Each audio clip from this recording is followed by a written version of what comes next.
История нашей кошки началась в небольшом пригородном городке, где она родилась в обычной уличной кошачьей семье.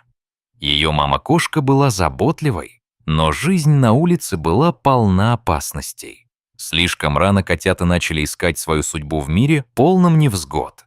Котята росли в любви и ласке. Мама-кошка как могла старалась их обеспечивать всем возможным. Но приближалась зима, и на их районе разразилась сильная метель. В холодный зимний вечер, когда снегом засыпало все вокруг, кто-то из домашних людей, живущих поблизости, решил избавиться от ненужных животных. Таким образом, кошачья семья оказалась на улице, в том месте, где надежды на спасение начали таять вместе со снегом. Уже не маленькие, но котята пытались найти укрытие. Все они искали тепло и защиту друг у друга, но их мама, стараясь спасти их, чувствуя себя в ловушке, ушла в поисках пищи. Наступили ночи, холодные и безжалостные, когда на улице не было ни одну душу. Однажды после особенно холодной ночи, когда большая часть семьи, измотанная от голода и холода, распалась, наша кошка осталась одна. Ее братья и сестры рассеялись в поисках места, где можно было согреться. Но она не могла их найти. Мама-кошка тоже не вернулась. С каждым днем кошка становилась все более изголодавшейся и запуганной. Она искала еду и убежище, но большинство людей проходили мимо, не замечая ее. Однажды позади одного из магазинов она нашла несколько объедков, которые позволили ей продержаться еще несколько дней, но чудо не могло происходить вечно. Когда в тот вечер Весар, в котором началась ее история на трассе, у кошки никак не осталось сил, она вышла на трассу, надеясь на свет фар, которые могут спасти ее. Она не знала, что дорога и яркость автомобилей могут оказаться столь роковыми для одного маленького существа, но ни сил, ни тепла, стремившегося сохранить ее жизнь, уже не было. На морозе она была вынуждена полагаться только на свои инстинкты, ищущие тепло и свет. Она шагала вперед, но каждый раз, когда машина проносилась мимо, ее сердце вздрагивало от страха. Она теряла надежду, и лапы ее становились все более холодными. Как и в тот вечер, когда она испытала ночь одиночества, ее жизнь казалась бесконечным ожиданием. Ожиданием тепла, которое когда-то наполняло ее бытие. Ожиданием того, что кто-то увидит ее и поймет, что она просто хочет выжить. Как же она оказалась в этой ситуации, в вечном цикле страха и ожидания? Она не имела ответов, только холод, который пронизывал ее до костей.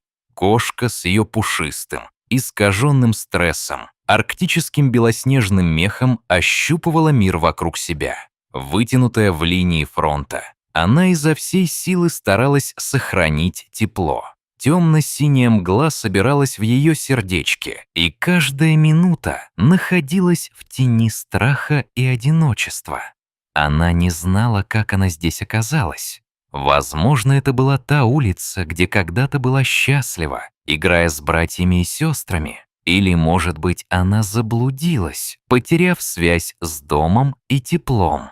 Каждый раз, когда сквозь мерзлые призраки пересекался автомобиль, она вздрагивала, чувствуя, как по ее шерстке проходит электричество. Снег сыпался, и холод становился все более невыносимым.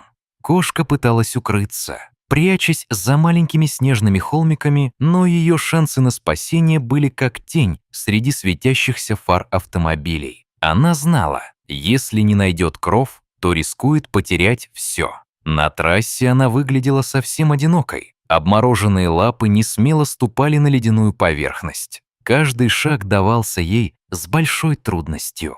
Ее глаза блестели в свете фар, как два волшебных зеркальца, полные страха, но также полные надежды, вера в то, что кто-то, хотя бы кто-то, заметит ее.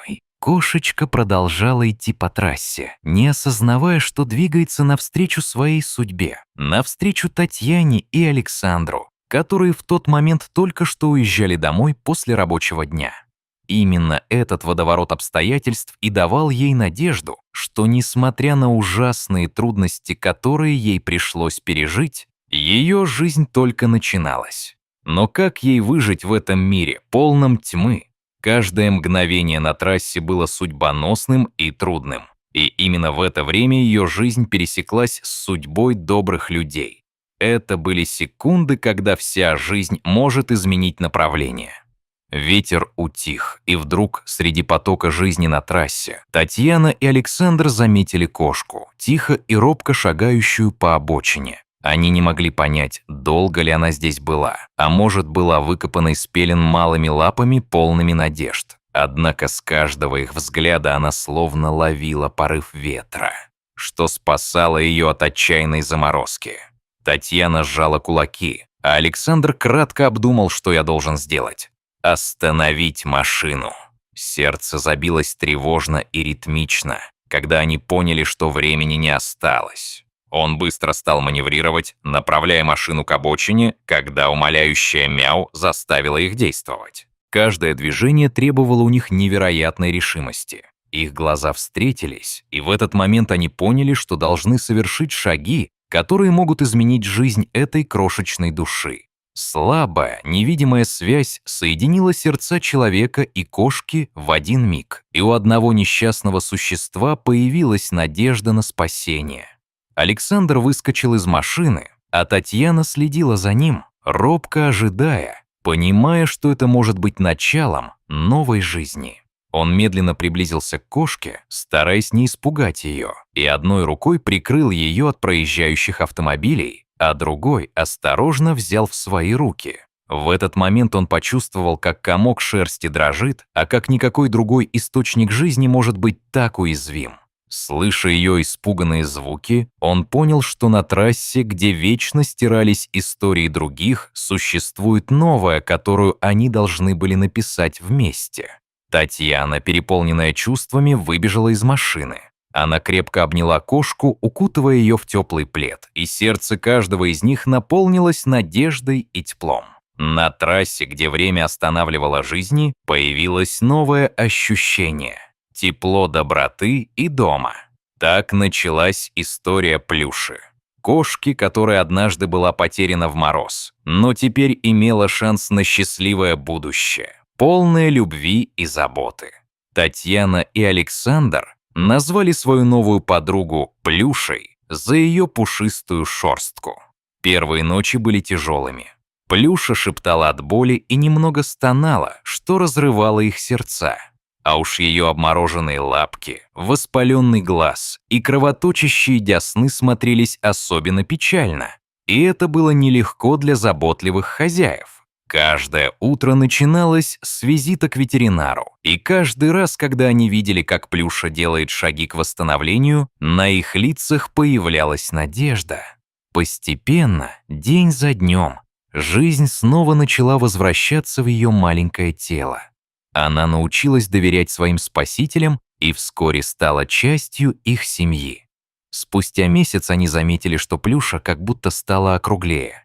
Ее прежняя худоба исчезла, и в глазах появилась искра жизни. Когда Татьяна отвела ее к ветеринару, подтвердился их подозрение. Плюша была беременна. Это известие стало для них радостью, которую они не могли скрыть. «Мы оставим котят с нами, правда?»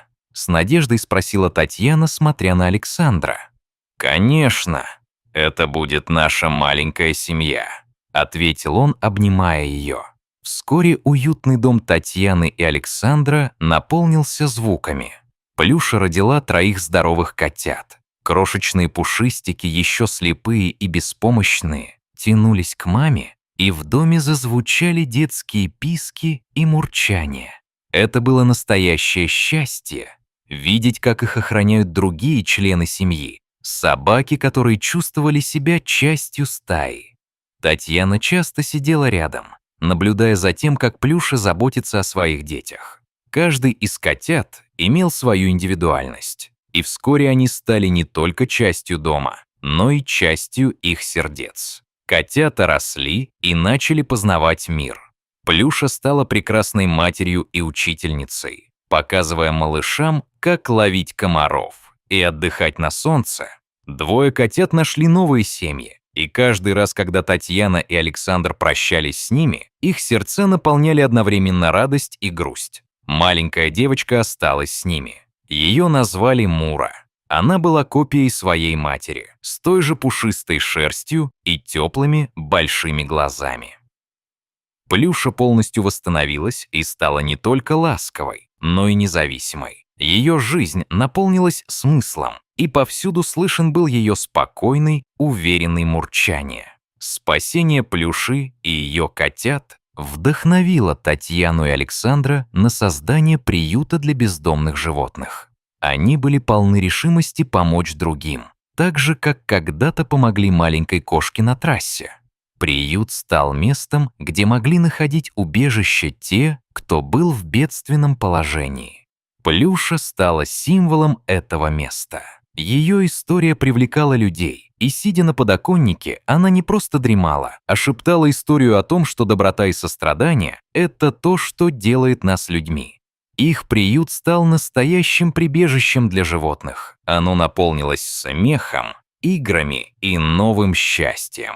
Каждый раз, когда кто-то из новых гостей находил свой дом, Татьяна и Александр ощущали глубокую связь и радость. Прошло несколько лет, жизнь шла своим чередом, и приют стал частью города. Плюша оставалась с ними всегда, радовавшись тому, что ее история продолжает жить в новых спасенных душах. Каждый новый посетитель или волонтер был частью этой истории. Люди приходили, чтобы поделиться теплом и заботой, и уходили с надеждой и добротой в сердце. Татьяна и Александр часто вспоминали тот день, когда спасли маленькую кошку посреди дороги. Теперь она не была просто пушистым комком шерсти. Она стала символом любви и надежды, уроком для всего мира, о том, как важно проявлять доброту и сострадание к тем, кто нуждается. История Плюши стала многослойной, как ее шерстка, и каждый новый день подчеркивал ее важность. Татьяна и Александр знали, что это только начало.